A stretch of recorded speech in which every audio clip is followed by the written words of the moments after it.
Hi guys! In this video, gagawa tayo ng 3 flavors of polvoron. So, meron tayo ng classic cookies and cream and cornflakes polvoron. Kung paano ko ito ginawa, keep on watching at ituturo ko sa inyo. So, dito maglalagay tayo ng 3 cups na all-purpose flour. Pwede rin yung cake flour. Tutustahin lang natin yung ating all-purpose flour. Yung maamoy lang natin yung parang amoy luto na. Mapapansin nyo naman, mabango yung inyong all-purpose flour. Nagawa natin ito kaya tayo nagtutusta muna para maiwasan natin yung lasang hilaw.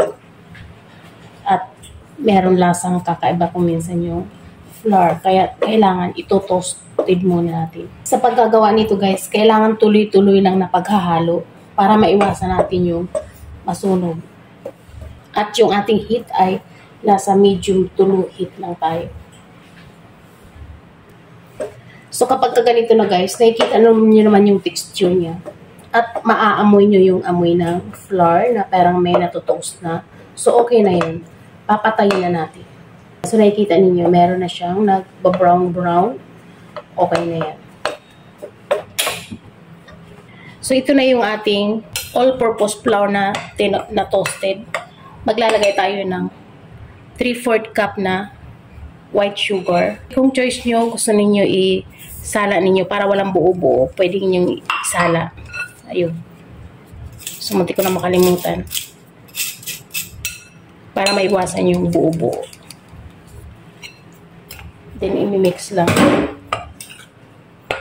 At maglalagay na tayo ng 3/4 cup na melted butter.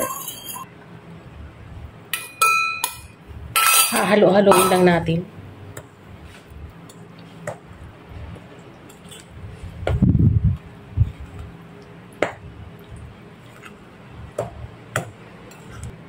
Maglalagay din tayo ng 1 and 1/2 cup na powdered milk. Pwede rin skim milk. Pwede rin yung full cream milk powder. So, ihahalo lang natin ito lahat. At kailangan talaga natin magkamay. Kaya, naka-gloves ako kasi kakamayin ko to.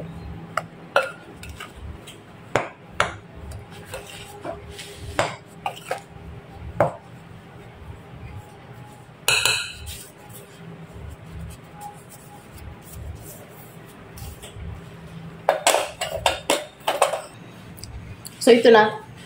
Meron na tayo ng classic polvoron. So, kapag ginanito nyo at pag-open nyo, hindi na siya malalagdag. Buo siya. So, okay na yan. At gagawa tayo ngayon ng flake ng ating polvoron. So, ito na yung ating classic na polvoron. So, para makagawa tayo ng flavor, dito sa isang bowl, magtataka lang tayo ng 2 cups na classic. At nag-crush ako ng ating Oreo. 2 pack ng Oreo. So, ihahalo ko lang to. 2 pack na Oreo na parang 3 pirasong bilog. Tigta 3 pirasong bilog sa bawat isang Oreo. So, imimix lang natin. So, ito na. Okay na to. Meron na tayo ng cookies and cream. So, isang flavor pa ulit. 2 cups ulit na classic polvoron. Grenache ko lang siya. At same procedure, hahaluin lang natin.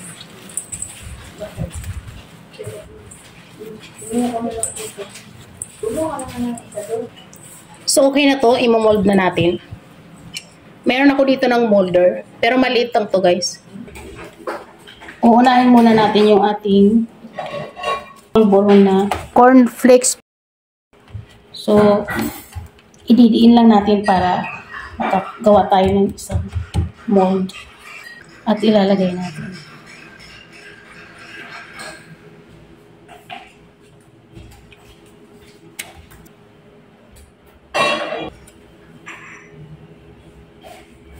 At para sa ating cookies and cream, so same procedure.